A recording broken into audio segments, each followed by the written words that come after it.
I've got to pause here and just tell you that when I was Secretary of Labor, the Labor Department building is on Constitution Avenue. And very often I would feel run down, almost burnt out. I'd say to myself, you know, I'm never going to get done what I want to get done. And I walked across Constitution Avenue to the National Gallery of Art, very, very close. And I would find there were 4 paintings in one little room. And I'd sit there. Those 4 paintings were called The Voyage of Life. And they were such hokey paintings, kind of romantic, 19th century. Nobody really liked the paintings very much. I don't even think they're there anymore at the National Gallery, but I loved them. And the fact that nobody liked them meant I could be in this room alone. And I found a little bit of inspiration from them. The voyage of life. Because we're all on a voyage, whether we know it or not. They were painted by Thomas Cole, a 19th century, again, a romantic painter. I want to share them with you because the first one is called The Early Years. And I don't know if you can see the detail, but there's this little baby, and the little baby is coming out of a cave, and there's a guardian angel, and everything is promising. I mean, it is beautiful. Look at the flowers. Look at the blue sky. Look at everything in front of this little baby. You were one of these people once. I was too. Whether we knew it or not, whether we had a guardian angel or not, we had life in front of us. We had all that promise in front of us. Help me here. You would describe your early years as A, blissful, blessed, extraordinary, and fortunate. Or B, uneventful, normal, even boring. Or C, a struggle, extremely hard, amazing, I made it through. This is anonymous. Go. And let's see. Well, most of you are extraordinarily blessed and fortunate because 60% of you say blissful, blessed, extraordinarily beautiful, wonderful, but there are 100 of you, almost 100 of you, 21% of you who say a struggle, extremely hard, amazing you got through. You did get through.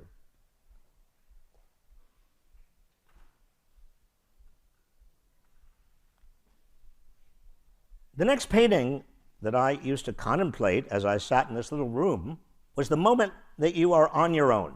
This is the painting, Thomas Cole's painting, and you can see the guardian angel said goodbye, goodbye.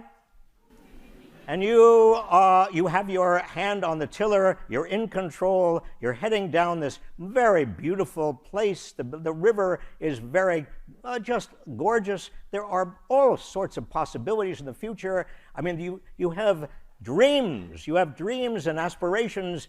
It is a wonderful time. It is a wonderful, blissful vision. Even if you had a very hard time before, you now are graduating from Berkeley, and you are almost on your own. I describe myself, that is you, as now hopeful and upbeat, with quite a good idea of where I'm heading and what I want to do. Or you're hopeful, but no real clue where you're heading, or what I'll be doing, or C, anxious and worried about what the future holds for me. Go. And let's see what you think. Most of you are hopeful, but you don't have a clue what you'll be doing. Some of you are right on target, and then we've got a lot of you, 23%, you're anxious and worried, which is understandable. And then comes the third painting.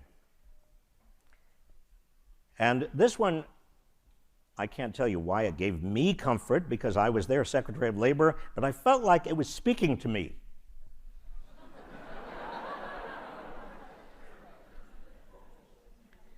You see, there's no guardian angel. There's not even a tiller. I mean, you have no control. You are in the throes of what feels like tumult, craziness, random accident. You're failing, you're not failing, you're failing. And by the way, if I haven't said it before, I will say it now. You will fail.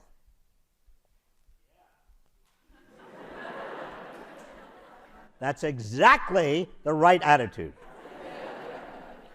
Because it's not failure that you want to avoid.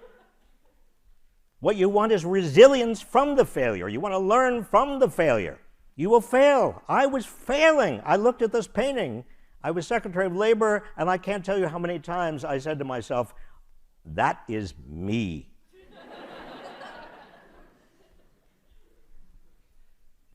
I describe myself as flexible and resilient, easily able to bounce back from defeats, or be reasonably steady, but can get thrown by setbacks or failures and take a while to regain my footing, or B, I'm incredibly hard on myself. I take every downturn very personally, and I absolutely hate to fail. Go. And let's take a look at what you think. Well, you're a little bit all over the place, but about 45% of you say reasonably steady. You can get thrown. But about a third, almost a third of you are incredibly hard on yourself. And a setback, a failure, really, really hurts. It's important to know. And finally, the end. Not necessarily the end of your life. Maybe you're retiring. Oh, maybe it is the end of your life. Because you're bald and you're old and the guardian angel is back, and you look at, I mean, there's almost nothing left of your little vessel. It's calm. You have something to look forward to, but not necessarily on the earth. Well, I didn't really contemplate this very much. When I was watching and looking, I don't know if you know Mary Oliver as a poet, one of my favorite poets. Mary Oliver, tell me, what is it you plan to do with your one wild and precious life? What is it that you plan to do with your one wild and precious life?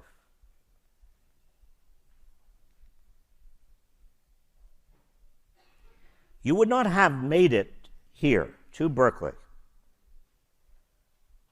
to this degree of success, and you are in a rarefied, extraordinarily successful environment and place. You would not have made it if you weren't good at mastering some domain of information and knowledge. You can do that. You know how to do that. You may not always want to do it, but you can do it.